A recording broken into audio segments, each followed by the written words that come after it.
자, 지난해 6.13 지방선거 석 달 전에 있었던 일.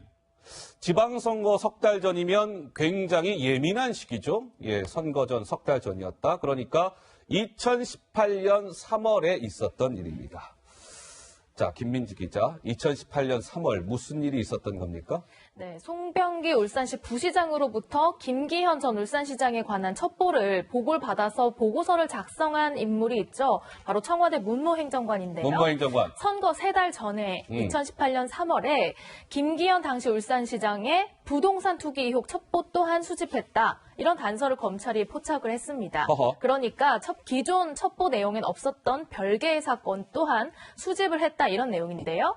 송병기 부시장이 최근 검찰 조사에서 문 행정관이 KTX 울산역 인근의 김기현 소유 부동산에 대해서 정보를 물었다라고 하면서 당시에 어떤 일이 있었는지 물어보는 과정에서 이런 단서가 포착이 됐습니다. 공교롭게도 이 무렵부터 김기현의 부동산 투기 의혹이 불거졌는데요. 어쨌든 청와대가 직무 범위를 벗어나서 야당 후보에 대한 좀 강압적으로 정보를 수집한 것 아니냐 이런 의혹이 나오고 있습니다. 이거 새로운 내용이죠. 그러니까 선거 석 달 전에 그 청와대 문무 행정관이 김기현 관련된 이제 비리 첩보를 수집했는데 그동안에는요, 시청자 여러분, 김기현 주변 인물들이었어요. 동생 비서실장. 그런데 이거는 뭐냐면 김기현 개인을 타깃으로 한 거예요. 김기현 개인. 부동산 투기와 관련된 비리 첩보를 이 문무 행정관이 석 달 전에 수집을 했다. 그것도 누구한테 물어봐서 당시 김기현의 상대 후보였던 여당 후보 송철호 후보의 핵심 참모 송병기한테. 이런 것이죠. 여러모로 수상합니다. 화면 주시죠. 자, 시점 지방선거 석 달 전 예민한 시기예요. 내용 한번 볼까요? 여당 후보의 핵심 참모에게 야당 후보의 첩보를 수집했다. 그리고 의심이 가는 정황은 이런 거예요. 청와대가 김기현 관련 비리를 단순히 주변 인물들뿐만 아니라 김기현 개인 타깃으로 해서까지 광범위하게 수집한 정황. 위법 논란이 증폭되고 있다. 어떻습니까, 김 교수님? 저게 이제 동아일보 단독 보도인데요. 네. 그 동아일보가 검찰 쪽에서 상당히 많은 취재력이 있는 것 같아요. 만약에 저게 검찰에서 정말 문무행정관이 저런 내용으로 진술했다고 한다면, 저게 사실이라면 전혀 새로운 국면의 선거 개입 기획이 이제 확인이 되는 거죠. 예. 그러니까 지금까지 청와대 설명이 청와대 내부에서 감찰을 해보니까 김기현 관련된 그 첩보는 자기들이 작성한 게 아니고 청와대 해명은 울산에 당시 있었던 송병기 경제부시장이 알고 지내던 문무행정관한테 전화 통화를 하다가 설명을 해줘서 시중에 떠도는 이야기. 그렇죠. SNS로 보내줬길래 예.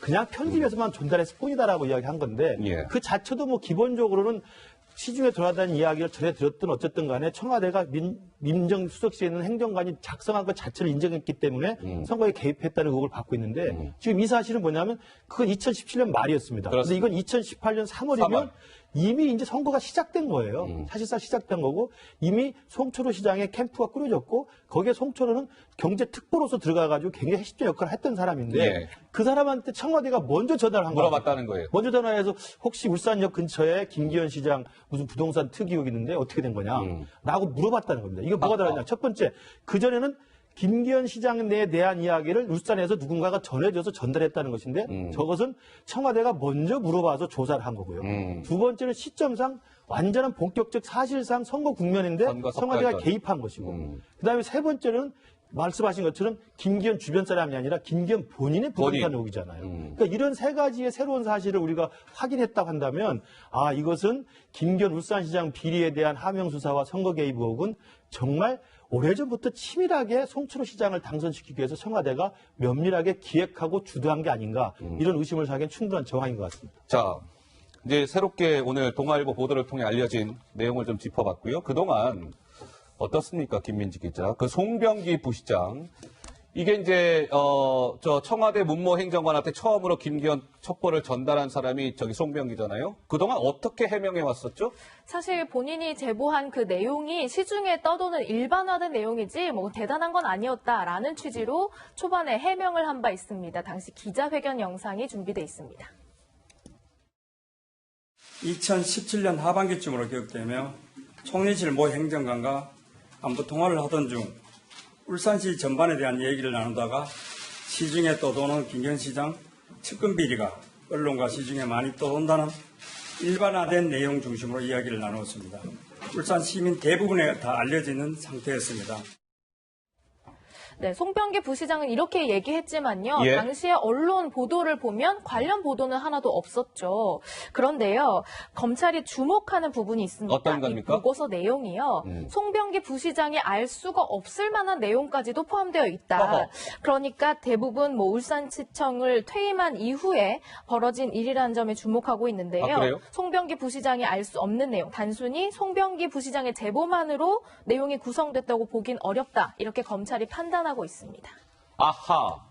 그러니까 이런 의혹이군요. 그동안 청와대는 저 송병기라는 사람으로부터 받은 내용을 그냥 단순하게 정리만 해가지고 그게 손대지 않고요. 그대로 이첩했다는 게 청와대 설명이었는데 아니 송병기한테 받았다는 제보 내용은 송병기가 울산시청에 다 퇴임한 이후의 일인데 송병기가 그 내용을 어떻게 알고 있었을까? 그 불거진 의혹은 이런 것이죠. 검찰은요 이런 부분을 의심하고 있다는 거예요. 그 문무 행정관이 단순히 송병기 한 사람이 아닌 여러 명으로부터 복수의 사람으로부터 받은 제보를 김기현 제보를 다양한 루트로 재검증한 사실상 수사 첩보다 이렇게 보고 있다는 거예요. 그래서 이 청와대 보고서가 선거에 영향을 주려고 의도적으로 확대 편집된 정황도 포착을 했다. 글쎄요, 이게 정 의원님 뭐 새로운 국면으로 계속 뭔가 속속 사실들이 지금 드러나고 있는 것 같아요. 지금 우리가 이 김기현 시장과 관련해서 뭐 송병기 부시장이라든지 문모 행정관이라든지 굉장히 그 복잡한 관계에 대해서 얘기하다 보니까는 예. 그 강론에 빠져들어갖고 정말 본질이 무엇인지에 대해서 우리가 그 생각하지 않고 있는데 본질은 뭐냐면은요.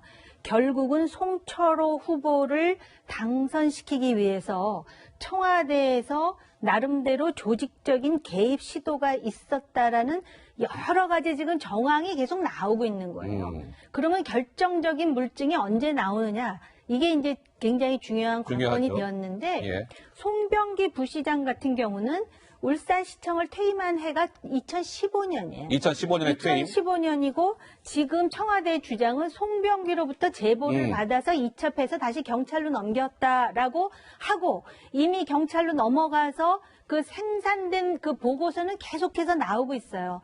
그 내용을 보면은 김기현 시장의 비서실장 얘기뿐만 아니라 형제 얘기뿐만 아니라 무슨 김기현 시장이 뭐 투기 의혹이 있느니 또는 뭐 그 산하단체의 어떤 인사 의혹이 있느니 뭐 여러 가지 얘기가 나오는데 그렇다면 과연 그 전화를 통해서 문모 행정관에게 시중에 흐르는 얘기뿐만이 아니라 카톡으로 SNS로 뭔가를 전했다는 송병기가 그러면은 청와대에 보냈다는 문건이 무엇인지에 대해서는 아직 나오지 않고 있어요. 제가 볼 땐 그게 지금 핵심 열쇠인 것 같은데 만약에 송병기란 사람이 보냈다는 그 보고서하고 나중에 산출된 보고서의 내용을 볼 때 송병기는 별 얘기 안 썼는데 여기 산출된 내용이 많다. 그렇죠. 그럼 분명히 청와대에서 뭔가 상당히 많은 내용을 첩보 수준이 됐든 뭘 했든 단순히 편집이 아니라 뭔가 크게 생산해냈다는 거 아닙니까? 이거는 매우 심각한 그 경우에 따라서는 정권의 생존을 뒤흔들 수 있는 정권의 생존까지요? 매우 심각한 그 내용이라는 것을 그렇기 때문에 지금 우리가 애초에 조국의 개인 비리서부터 지금 얘기가 여기까지 흘렀는데 이 조국 민정수석은 가족 비리, 그다음에 유재수 감찰 사건, 그다음에 이 송철호 시장의 이 김기현 시장과 관련한 문제 지금 다 얽혀 있거든요. 예. 열쇠는 지금 송병기라는 사람 그리고 황운하 대전 경찰청장 이 두 사람이 저는 갖고 있다고 봐요. 이 사람들이 물론 입을 열지에 대해서는 우리가 지켜봐야 되겠죠. 근데 또 하나 이거예요. 정 의원님이 지금 하나 이제 중요한 포인트를 말씀하셨는데 송병기라는 사람이 처음에 그럼 청와대에 전달한 그 내용이 있을 거 아니에요. 그거를 검찰이 청와대한테 내놓으라고 한 거예요. 자, 한번 내놔 보세요.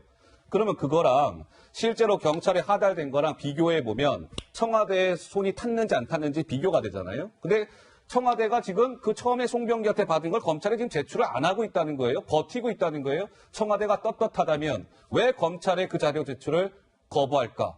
이런 좀 의문도 있는데 어떻습니까, 박 의원님? 고민정 대변인이 브리핑하면서 했던 얘기는 필요하다면 공개할 수도 있다 이런 얘기를 했었어요. 그때는 이제 송병기 부시장이 소환되기 전이었습니다. 최근에 이제 청와대 입장이 어떻게 바뀌었는지는 아직 확인이 안 되는데 예. 필요하다면 그런 대조도 해야 되겠죠. 그러니까 그 중간에 홍익표 의원을 통해서 홍익표. 조정의 문건이 하나가 공개가 됐어요. 본인이 문건 입수했다. 근데 그게 지금 검찰이 갖고 있는 이른바 청와대에서 경찰청으로 내려간 그 첩보 보고서의 원본과 동일한 것인지 혹은 뭐 차이가 있는 것인지가 아직 확인이 안 되는데 동일한 거일 가능성도 있고 혹은 지금 청와대에서 공개하겠다고 얘기했던 송병기 부시장으로부터 최초에 전달된 그 보고서 내용일 수도 있다는 생각이 드는데요. 아하. 관건은 지금 계속 이제 의혹이 커지기 때문에 검찰이 확보하고 있는 즉 청와대에서 문무행정관을 시발로 해서 하달된 경찰청 통해서 울산경찰청까지 내려간 예. 그 문건 이게 그 검찰이 검찰에 제출이 돼 있지 않습니까? 예. 이 내용이 확인이 돼야 될 것 같아요. 지금 그건 이제 검찰만 확보를 하고 있고 온갖 그와 관련된 추측성 보도들이 나오는데 정말 예. 필요하다면 그래서 검찰이 수사 마무리 단계쯤에 그거 공개하면서 기자회견을 해서 이게 정말 그 정권이 해서는 안 될 그런 선거 개입을 한 거라면 그 문건에 적혀 있는 내용과 양식을 보면 누구라도 감이 올 겁니다. 아하. 이게 만약 그 단순한 그냥 첩보 전달이라면은 뭐 저 정도 가지고서 저걸 하명이라고 볼 수 있겠느냐. 그런데 단순한 하명이라기 보기 어려운 알겠습니다. 그런 묵직한 내용이 들어가 있다면은 그거는 뭐 사실은 선거 개입이라고 볼 수도 있는 거죠. 관건은 검찰이 그걸 공개해라. 저는 이런 의견을 얘기하고 싶습니다. 검찰이 공개해라. 자, 한번 지켜보죠. 검찰이 공개할지 말지는. 근데 이게 지금 이제 청와대 하명 수사 관련해서 저희가 굉장히 이제 강론으로 들어가서 이제 하나하나 짚고 있는데 이 주제가 중요한 것은 아까 정 의원님이 잠깐 말씀을 주셨습니다만 민주주의의 꽃은 뭡니까? 선거입니다. 선거. 근데 이게 이런 의혹들이 사실이라면 청와대가 선거에 개입한 것이기 때문에 굉장히 중대한 문제일 수 있고요. 따라서 지금 이런 의혹들을 저희가 짚고 있는 겁니다. 사실인지 아닌지는 아직 확인된 바는 없습니다. 아직은 의혹 수준인데요. 자, 김민지 기자 봅시다. 청와대는요, 그 보고서 있잖아요. 그 보고서를 경찰이 내려보내잖아요. 어떻게 내려보냈다고 주장하고 있죠? 사실 정당한 활동이라는 점을 강조하면서 아무것도 손대지 않고 그대로 보냈다라든지 추가적으로 뭐 추가한 사실은 없다라는 점을 줄곧 강조해 왔습니다. 청와대의 목소리부터 듣고 오시죠. 김기현 시장의 경우에는 청와대의 조사 대상이 아니었기 때문에 그대로 이첩했다고 들었습니다. A 행정관은 외부 메일망의 제보 내용을 문서 파일로 옮겨 요약하고 일부 편집하여 제보 문건을 정리하였으며 그 과정에서 새로이 추가한 비위 사실은 없습니다.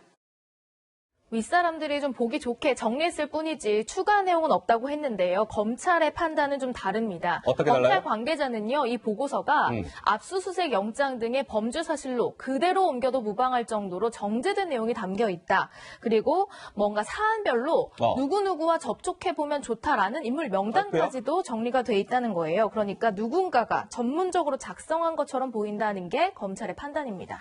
그 여러 가지로 의문점이 생기는 거예요. 송병기가 그냥 시중에 떠드는 이야기 정도 전달된 거 뭐 정리해서 그대로 그냥 이첩했다는 게 청와대 설명인데 지금 속속 드러나는 정황들은 뭐 일목요연하게 누구를 만나봐야 될지 그런 명단까지도 적혀져 있고 압수수색 영장 등의 이 내용을 그대로 옮겨서 해도 무방할 정도로 내용이 정갈했고 정제돼 있었고 어떻습니까, 김 교수님? 그래서 이제 일부 언론에서는 프로의 냄새가 난다고. 프로의 냄새가 그랬다는 난다. 거 아닙니까? 그러니까 저 첩보 보고서를 사실 보면 확인이 될 겁니다. 예. 그래서 저는 이걸 이미 한 달 전에 입수했다고 하는 홍익표 의원이 왜 공개를 안 하는지 잘 모르겠어요. 내용을 공개해 주길 바라고 저는 검찰은 지금 단계에서는 공개하기 좀 힘든 게 수사가 진행 중이기 때문에 피의자들이 말을 맞출 수가 있기 때문에 이거 갖고 있다가 저는 아까 박 의원 말대로 수사 결과를 발표하거나 그 뭐 기소장에 쓸 때 막판에는 정리를 해서 분명히 공개를 해야 될 거라고 봅니다. 아하. 저는 그런 자신감은 좀 검찰이 갖고 있다고 생각이 들고요. 예. 다시 한번 정리해 드리면 이 사건은 애초에 지금 고민정 대변인이 아까 나와서 한 것처럼 청와대가 스스로 해명한 말을 그대로 믿는다 하더라도 일단은 그 핵심 상대당 그 경선 후보에 있는 핵심 캠프 관계자가 전화를 해서 가르쳐 주거나 아니면 SNS로 보낸 내용을 청와대 민정수석실에는 행정관이 너무나 할 일이 많을 텐데도 불구하고 시간이 많아서인지 그걸 다 적어가지고 경찰서에 보였다는 거 아닙니까? 이거 자체가 선거 개입이 의혹이 있는 거고. 예, 그 자체가. 두 번째는 이제 오늘 나온 이야기는 그 다음에는 2018년 3월이라고 하는 선거 임박한 시점에 청와대 민정수석실에서 먼저 전화를 해가지고 그 송철호 캠프 핵심 인사한테 또 다른 거 없나? 김기현 부동산 투기 의혹 뭐 KTX 없나 물어봤다는 거고. 예. 그 다음에 첩보 보고서를 그 송병기 시장 걸 받아가지고 정리했다는 내용인데 그 내용에 보면 송병기는 도저히 알지 못하는 내용들이 들어있다는 거 아닙니까? 하하. 이게 사실이면 이건 청와대 스스로가 밝힌 내용보다 훨씬 더 심각한 상황이죠. 그러니까 청와대가 주체가 되고 오히려 송병기는 이용이 된 상황이 될 수 있는 거예요. 그런 셈이 되네요. 그럼요. 그러니까 예. 그렇게 되면은 굉장히 치밀하고 주도적이고 계획적으로 선거에 개입한 것이고 우리가 또 한 말씀 드리면 탄핵이라는 걸 우리가 지금 떠올릴 수는 없습니다. 근데 미국의 닉슨 대통령 워터게이트 사건도 결국은 선거에 개입하기 위해서 도청을 한 거고 아하. 거짓말을 하고 사법방해를 해서 그렇게 된 거고요. 지금 진행되는 트럼프 대통령의 탄핵 관련 문제도 우크라이나 대통령을 통해 가지고 사실은 내년 대선의 정적들에 대한 압박을 행사하려고 한 거 아닙니까? 그러니까 선거에 개입하려고 하는 직간접적인 권력의 개입, 공권력이네요. 아하. 공권력의 개입이라는 것은 굉장히 엄중한 민주주의에 대한 도전입니다. 예. 자, 연장선상에서 오늘 김태우 전 특감반원 다들 아시죠? 김태우 전 특감반원이 유튜브에서요, 이 비슷한, 지금 김 교수님과 비슷한 맥락의 이야기를 또 마침 했더군요. 그 목소리가 준비되어 있습니다. 잠깐 들어보시죠. 문통이 만약에 사전에 이것을 이 계획 단계부터 보고를 받아서 미리 알고 있었다? 뭐 그럴 가능성이 하나 있다고 칩시다. 그것도 아니라면 최근에서야 이렇게 다 시끄럽고 나서야 이것을 비로소 보고를 받았다. 뭐 그러한 단계가 있을 것입니다. 뭐 또 뭐 하나 더 굳이 꼽자면은 경찰 수사가 이미 진행하고 나서 그 중간에 수사 중에 보고를 받았을 수도 있겠죠. 단순하게 말하면 사전에 알았냐, 사후에 알았냐 이겁니다. 국민이 맡긴 그 권력을 국민을 배신해서 사적으로 썼다. 이게 권력이 사유하고 탄핵 사유가 되는 것입니다. 자, 문재인 대통령, 뭐 상황에 따라서는 탄핵 사유가 될 수 있다라고까지 김태호 전 특감반원이 이야기했습니다. 어떻습니까? 너무 좀 나갔다라고 보세요? 어떠세요, 정 의원님? 지금 아직까지는 우리가 지금 정황만 가지고 있는 거고요. 지금 뭐 대통령 얘기를 특감반원이 얘기를 하는데 예. 특히 송철호 시장과 관련해서는 문 대통령이 그 송철호 시장의 시장 선거에서 얼마나 애틋하게 생각하는지에 대해서 언론을 통해서 수도 없이 나왔어요. 수도 없이 나왔다. 송철호 후보가 당선되는 게 나의 희망이다. 또 송철호 소원이다. 시장 본인은 나는 가만히 있으려고 그랬는데 계속 나오라 그랬다라는 그런 이야기도 나오고 또 심지어는 그 민정수석이었던 조국 민정수석이 송철호 시장의 후원 회장도 했었다는 거 아닙니까? 예. 그래서 민정수석 당시에 비공개적으로 그 지역에 가서 같이 절에 갔다라는 뉴스 보도를 제가 본 것 같은데. 뭐 사실이 아니라고 당사자들은 부인은 하고 그랬습니까? 있습니다만. 어찌됐든 간에 그런 어떤 끈끈한 관계가 있었다는 것하고 지금 동아일보에서 그 단독 보도로 나왔다는 2018년 3월의 3월. 그 얘기는 왜 또 중요하냐면 백원우 민정비서관 밑에 문행정관이에요. 민정비서관실. 그러면 그 민정비서관실은 친인척과 특수관계인만 다루어야 되는, 관리해야 되는 그 자리에서 갑자기 허허. 전화를 해가지고 그러네요. 전화를 해가지고 김기현 그 시장이 부동산 혹시 투기. 투기한 거 아니야? 이렇게 물어봤다는 저 자체가 큰 문제네. 저거 엄청난 증거가 될 수가 있는 것이죠. 그리고 예. 이 지금 선거 개입과 관련해가지고 지금은 뭐 그 대통령이 어디까지 알고 있었는지를 얘기하기에는 아직은 좀 이른 시점이지만 이 문제의 그 엄중함에 대해서 지금 검찰도 알고 있을 것이고 지금 오르내리는 당사자들도 너무나 잘 알고 있기 때문에 지금 송병기 씨도 가만히 있는 것이고 그다음에 이 문제와 관련해서 당시 비서실장이 누굽니까? 임종석 비서실장이고 예. 조국 민정수석이었단 말이에요. 그런데 이분들은 지금 가만히 있어요. 그러네요. 가만히 승복. 있다고요, 지금. 그리고 그 전에 뭐 유재수 사건 뭐 이런 것도 있지만 이 문제는 이 폭발력이 뭐 이미 우리가 너무나 많은 얘기를 했지만 이거는 거의 뭐 그 ICBM에다가 핵폭탄 실은 수준이라고 해도 과언이 아닐 정도로 지금 트럼프 얘기를 하셨는데요. 트럼프는 그 소위 바이든의 아들에 대해서 뒷조사를 했다 안 했다 가지고 지금 탄핵에 올렸단 말이에요. 이게 민주주의입니다. 그렇기 때문에 이 사태는 알겠습니다. 굉장히 엄중한 사태입니다. 자, 이 얘기 좀 해볼게요. 하나는 이제 좀 달라가 지으면서 이제 얘기를 좀 해야 될 것 같아요. 이게 워낙 많은 내용이 있어서. 2018년 1월에 송철호, 송병기, 그리고 청와대의 한 선임 행정관이 2018년 1월에 청와대 앞 식당에서 식사를 하죠. 이게 좀 논란이 된 바 있었습니다. 자, 김민지 기자, 이 얘기 조금 더 한번 들어가 보죠. 네, 그 청와대 인근의 그 식사가 논란이 되는 이유는 당시 선거를 앞두고 뭔가 후보의 공약을 청와대 관계자와 함께 그런 논의했다라는 점 때문에 부적절한 만남이다라고 했는데요. 이 사안에 대해서 당시 만났던 그 청와대 행정관은 송철호가 출마할 줄 모르고 만났다라고 했다는 겁니다. 예. 알았으면 안 갔을 것이다라고 한 건데요. 만약에 송철호 후보가 출마할 거라는 걸 알고 있었다면은 공직선거법 거다. 위반 소지가 있기 때문에 아마 저렇게 말한 건데요.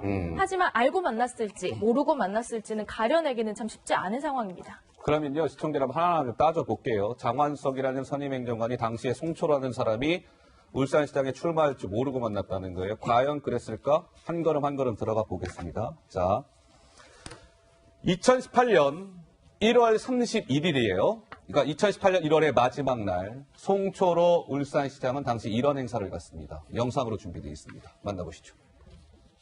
그동안 울산과 울산 시민을 위해 많은 일을 해왔습니다. 그러나 시민에게 공적으로 일할 수 있는 기회를 얻는 데는 실패했습니다. 그러나 저는 좌절하지 않았습니다. 시민의 귀로 듣고 시민의 가슴으로 느끼며 시민의 팔이 되어 뛰는 시장으로 일할 수 있도록 시민 여러분 많은 성원을 해주실 것을 간절히 호소합니다. 다른 욕심 없이 시민만을 생각하고 시민만을 위해 일하며 울산에 뼈를 묻는 그런 시장이 되겠습니다. 꼭 다시 살리겠습니다. 네, 송철호 후보가 출마 선언을 하는 모습입니다. 2018년 1월 31일 울산역에서. 자, 장완석이라는 선임 행정관은 그때 송철호라는 사람이 저 울산시장 선거에 출마할지 몰랐다. 그래서 만났다 이렇게 얘기했죠. 제가 기사 좀 찾아봤어요. 이거 기사 찾는데 그렇게 오래 안 걸렸습니다. 5분도 안 걸렸어요. 자, 2017년 10월 5일 날 기사입니다. 오마이뉴스 보던데요. 뭐 김기현 시장, 송철호 변호사, 양강구도 유력. 이게 2017년 10월에 이미 이런 기사가 나왔고요. 지역자 한번 찾아봤어요. 울산 종합일보. 2017년 12월 1일 기사입니다. 한국당 김기현, 민주당 송철호, 양강구도. 한 5분만 검색해도 이런 기사가 쭉 나옵니다.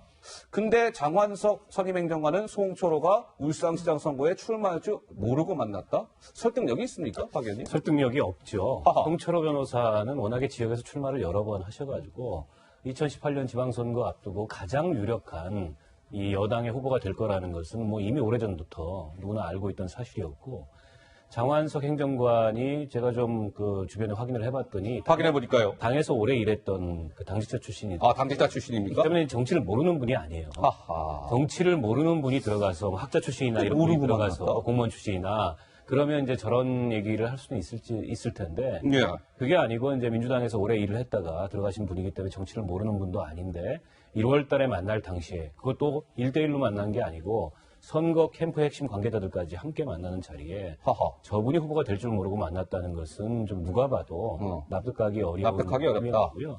그리고 그 만남의 그 성격이 무엇이었던 만남 자체가 부적절한 겁니다. 하하. 잘못된 대통령 만남. 공약을 설명한다는 것도 언뜻 이해가 안 되는 게 대통령 공약사항을 송철호 후보 측에서 굳이 알고 싶었다면 여당인 민주당을 통해서 확인할 방법도 당을 통해서 했었어야 된다. 왜 또 청와대 국회의원을 행정관을 통해서 만나냐? 확인할 방법도 있었습니다. 그런데 청와대 행정관을 직접 만났다는 것은 모종의 선거의 조력을 기대했을 가능성이 높고 허허.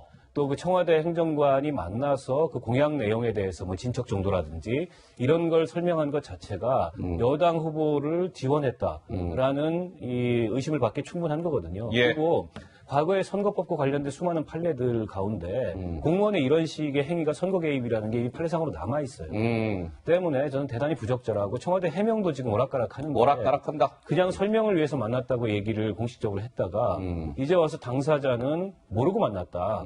저분이 후보로 출마할 때 이것도 좀 앞뒤가 안 맞는 거여서 예. 저는 이 문제는 그 선거 개입 그 논란을 좀 피하기가 어려운 그런 사안이라고 봅니다. 그러니까 설사 저 장완석 행정관 얘기를 100번 우리가 믿는다고 해도 말이 하나 몰랐다면 모르는 것도 문제예요. 청와대 선임 행정관 정도 하는 분이 여당 문재인 대통령 측근이라고 하는 사람이 저 울산시장에 출마할지 말지를 모르고 있었다? 글쎄요. 청와대에 앉아있을 자격이 있느냐? 뭐 이런 이제 비판도 받을 만한 뭐 이렇게 봐도 저렇게 봐도 문제인 건데요. 자, 김민지 기자. 이 3명에 대해서 한국당이 오늘 뭔가 액션에 들어갔죠? 그렇습니다. 이 3명을요, 검찰에 고발했습니다. 공직선거법 위반, 그리고 공무상 비밀 누설 같은 혐의를 적용해서 오늘 이거예요? 오늘 대검찰청에 모습이군요. 고발장을 내려가는 모습입니다. 어허. 한국당 박상도 의원, 전희경 의원, 강효상 의원의 모습이 보이시죠? 일단 오늘 그 대검찰청에 고발하면서 어떤 얘기를 했는지 직접 들어보시죠. 공무원이 자기가 직무상 취득한 정보를 특정 정당 선거 후보자에게 기밀을 누설한 경우에 해당하기 때문에 장완석 행정관과 송철호 시장, 송병기 부시장을 공범으로 보고 세 사람을 이번에 함께 고발하게 됐습니다. 네, 민주주의의 근간인 선거의 공정성을 청와대가 진두지에서 훼손한 것이다라고밖에 볼 수가 없습니다. 이것은 정말 상상할 수도 없는 부정선거다라고밖에 이야기할 수 없습니다. 그러니까 청와대 행정관이 당시 선거를 앞두고 있는 선거 캠프 관계자들과 만나서 뭐 공약 같은 걸 논의한 거잖아요. 그렇죠. 검찰 관계자는 공무원이 이렇게 선거의 기획이나 실시에 관여하는 행위를 해서는 안 된다라고 판단하고 있고요. 법원에서도 공무원의 지위를 이용해서 일하면서 알게 된 어떤 선거에 이용할 수 있는 정보를 넘겨줬다면 위반이다. 이렇게 판단하고 있습니다. 그러니까 이게 김 교수님. 예. 아니 민정비서관실 소속 행정관은 2018년 선거 석 달 전에 김기현 개인 비리 캐고 또 한 다른 저 비서관실의 선임 행정관은 저 송철호, 송병기 만나서 공약 협의해 준 거 아니냐 이런 지금 의혹에 휩싸여 있고 도대체 이게 어떻게 돌아가는 겁니까? 저게 우리 대통령의 오랜 측근인 송철호 당시 후보를 돕기 위한 양면 작전이죠. 하하. 그러니까 하나는 네거티브로 양면 작전 도와준 거죠. 하나 띄워주고. 김기현 시장 비리 관련해가지고 경찰 수사 들어가서 압수수색하고. 또 하나 포지티브죠. 공공병원 울산에다 설립하게 해줄게. 이 부분에 가서 선거 후보 캠프 꾸려지 직후에 바로 가가지고 청와대 자치발전 균형 비서관실하고 만나가지고 이야기를 하고 온 거 아닙니까? 그러니까 그런 면에서는 굉장히 짙은 냄새가 나긴 나요. 그리고 또 하나는 지금 말씀하신 것처럼 저 장완진 선임 행정관이 이렇게 부인하는 건 정말 속아 웃을 일이야기입니다. 장완석. 장완석. 왜? 아니 모르는 사람이었고 울산시장 후보 나올 줄 몰랐다 그러면 어떻게 연결해서 만납니까? 아니 어떻게 모르는 사람 전화해서 어떻게 만나죠? 누군가가 전화 연결해줬거나 소개를 해줬을 거 아니에요. 그러면 소개를 해줬고 전화를 통해서 만남을 주선해준 사람이 송철호 후보인데 이번에 울산시장에 나올 분이고 대통령하고 이런 관계고 그동안 우리 민주당을 위해서 수차례 나와서 낙선하신 분이라고 설명을 했을 거 아닙니까? 그러니까 모르고 나왔다는 것 자체가 속아 웃을 일이고 예. 또 하나는 자치발전 비서관실의 이 선임 행정관이면 선임 국장급입니다. 그러니까 2급 내지는 1급급인데 이런 분이 아무나 모르는 민원인에게 국민이니까 대통령 공약을 설명하러 가서 점심까지 같이 먹고 한다? 그러면 그게 우리 국민 누구나 전화해도 다 해줍니까? 안 해주죠. 아니죠. 예, 그러니까 저는 저런 식의 해명과 설명이 오히려 또 의혹을 키우고 있고 청와대에 지금 근무하는 분들의 이 도덕적 해이뿐만 아니라 법률적 해이가 굉장히 극에 달하고 있는 거예요. 저건 명백한 공직자 선거 개입입니다. 예. 저건 제가 볼 때 도망갈 길이 없어요. 도망갈 길이 없다? 정말 도망갈 길이 없는 저건 선거 개입입니다. 네. 저게 이제 만약 사실로 드러나면 장완석 행정관은 이제 공직선거법 위반 혐의를 받게 되는 것이죠. 한번 지켜보도록 하고요. 최근에 청와대가 이런저런 지금 하명수사 의혹과 관련해서 해명을 내놓는데 좀 있으면 그 설명이 뒤집히고 이러잖아요. 이런 얘기가 나옵니다. 청와대 대응 양상은 터져 나오는 의혹부터 일단 막아보겠다는 식이다. 말도 자주 바뀐다. 신뢰성을 누가 떨어뜨리는 게 아니라 스스로 떨어뜨리고 있다. A 변호사, 성급한 입장을 내놓기보다는 자꾸 입장 내놓지 마세요. 수사 결과가 나올 때까지 지켜보는 편이 나을 것 같습니다. 이런 얘기가 나왔습니다. 자, 저희가 준비한